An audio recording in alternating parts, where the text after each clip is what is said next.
Hey everyone, Brian here. Today I wanted to do a quick video talking about SSP Burrs and the Ode.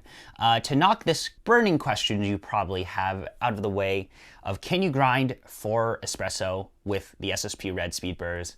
The answer is yes, you absolutely can.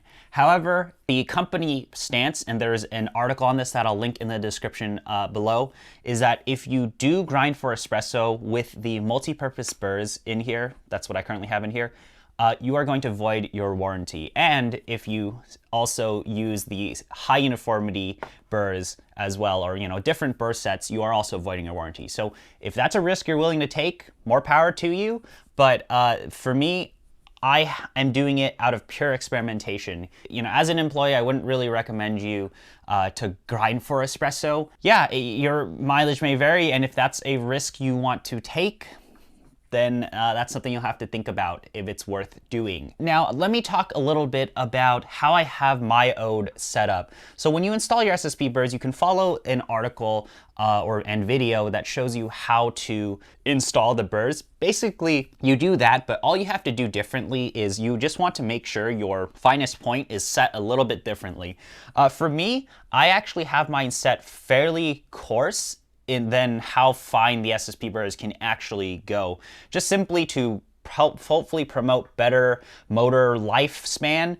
Essentially what I have it set to is that the finest point on my Ode, one down here, will just allow me to grind fine enough for something like a lever style shot. So your profiles on the decent, such as the Londinium, Leva, Cremina, they all work perfectly fine for me. But I do not allow my Ode to grind finer than that for something like a Slayer style profile, just simply because I think that is just putting too much stress on this motor here. The other thing that I think you might want to keep in mind too is what types of beans you're running through this guy, especially when you're grinding finer. For me, I've been sticking with medium. Medium light is kind of the max I'll go. I have not run any Nordic roasts in here or anything crazy hard, crazy light in here, just simply because I think that could be really, really bad for the motor. And also, some of those harder beans are just, you need to kind of like feed them in individually. But I haven't experimented at all with any them just because I don't want to take that risk. The thing I want to talk about now is, I guess, the workflow and usage for this. Like, what is the Ode like as an espresso grinder? And what I will tell you right now is that it's like this guy here, like the monolith that you see here. You still have to RDT, you still have to deal with the static that comes out of this. What is really interesting is that this grinder is actually really low retention, right? But what is not low retention is actually the dosing cup or dosing container, where if you grind a little bit finer, at least in my experience, I'm finding grinds stuck over here. But honestly, I don't really care that much of having, maybe this is like 0.1, 0.2 grams of retention, not a big deal. But what you'll want to make sure you do is use some sort of dosing funnel, and then you can knock your grinds into your portafilter, and you should be good to go. But yeah, make sure you RDT, otherwise it's gonna be a mess. Use the grinds knocker, all of that stuff. Honestly, you should be doing that even if you aren't grinding for espresso. But yeah, I still WDT and do all that good stuff. And yeah, you are gonna get good results. And the reason why, well, we're gonna talk about flavors now. The reason why you're gonna get good results is simply because you're using really great burrs. We're using the same exact SSP brew multi-purpose unimodal burrs that you can stick in the Lagom, you can stick in the Mazer, you can stick in the G-Iota Solo Turin DF64, whatever you want to call that grinder.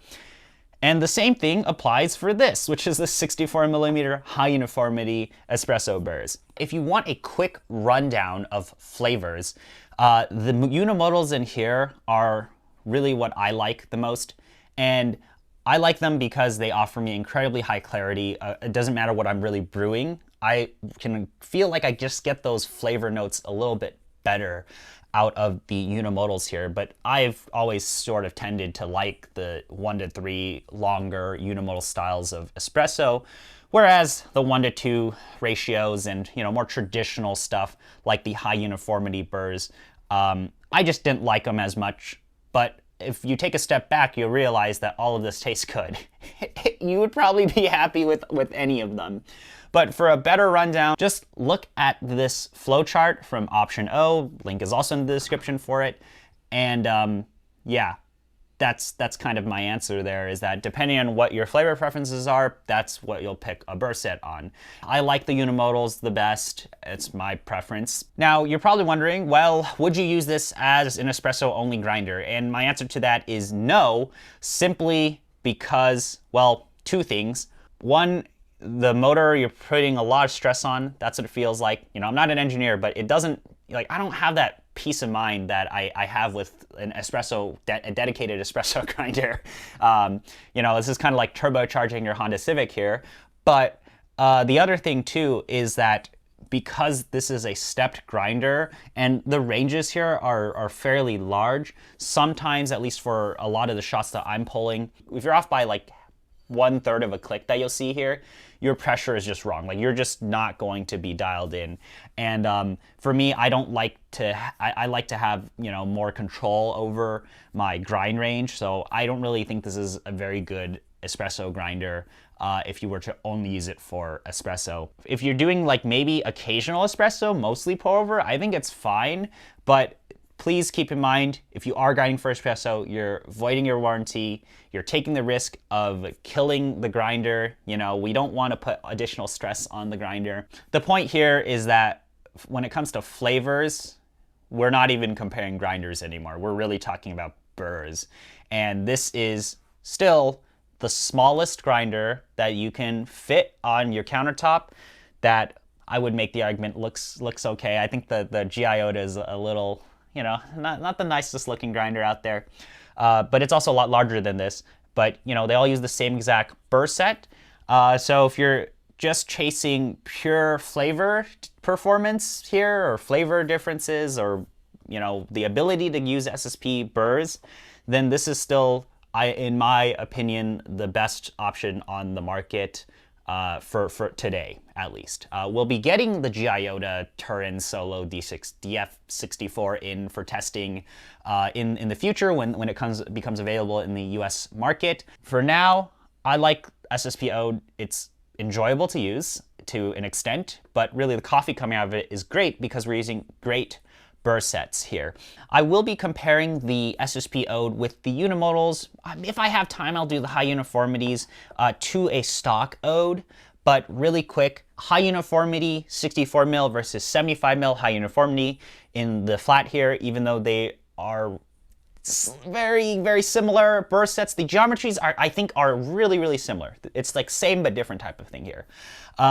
The difference between 64 mil high uniformity and 75 mil high uniformity, at least in my testing, I think they taste really good. There is a slight edge to the 75 mil in clarity as well as body, at least I found in like the 1 to 2-ish land, or 1 to 2.5-ish world, where the 75 mil had a slight advantage. But I bet you if I was blindfolded, I wouldn't be able to tell the difference, and I'd be happy with 75 mil or 64 mil, at least when it comes to the high uniformity espresso brew burrs. Now, that kind of sums it up. If you want to hear more thoughts about this stuff when it comes to burrs, just take a look at Option O's website.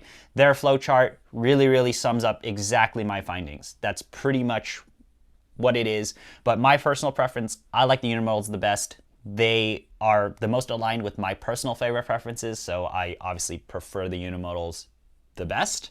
And if you have any specific requests and things that you are interested in seeing, please let me know. But this is my conclusion so far by using the Ode as an espresso grinder so far. That doesn't mean I'm getting rid of my niche anytime soon. In fact, if I were to really, really just go on it, I actually prefer the flavors out of the 64 mil Unimodals over the niche because it's just more aligned with my flavor preferences. However, the niche is a way more convenient grinder to use simply because you don't have to RDT and you don't have to deal with this container. But it is nice to have auto stop. Yeah, those are my quick conclusions of using the Ode as an espresso only grinder. I don't really recommend you do this. I am willing to take a risk here because I'm experimenting. We'll be doing a more comprehensive comparison video but of the 1.1 burrs to the SSP Unimodals. Again, if I have time, high uniformity, but we'll just have, Stock Ode next to SSP Ode, and we'll see what we like better. But yeah, thanks again for watching. Please let me know if you have any questions, and I'll see you around.